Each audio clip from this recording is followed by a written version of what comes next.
Ang sunod-sunod na pag-ulan, maruming kapaligiran at kakulangan sa kaalaman ay maaaring magdulot ng matinding karamdaman sa ating katawan. Alamin, siyasatin at ating suriin ang leptospirosis. Ako po si Michael, ang inyong Urian Nurse, ang inyong kaagapay sa usaping kalusugan. Ang leptospirosis ay sanhi ng isang mikrobyo dala ng infected na hayop na kadalasan ay ihi ng daga. Nakukuha ito kapag ang mikrobyo ay pumasok sa katawan. Maaaring nasali ng ihi ng daga sa pagkain, ang paglusong sa tubig baha na walang karampatang proteksyon gaya ng botas at guwantes, o kapag ang sugat ay napasukan ng tubig baha na may mikrobyo.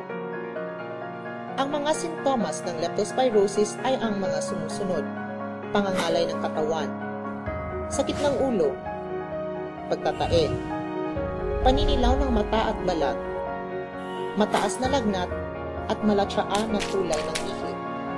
Kapag ito ay hindi naagapan, ito ay nakakaapekto sa ating katawan at maaaring magdulot ng acute renal failure, sakit sa atay, o meningitis.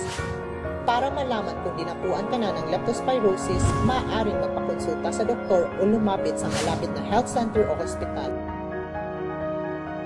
Para maiwasan ang leptospirosis, ugaliing takpan ang pagkain. Iwasan ang paglusong sa baha. Gumamit ng botas at guwantes at iba pang proteksyon tuwing umuulan.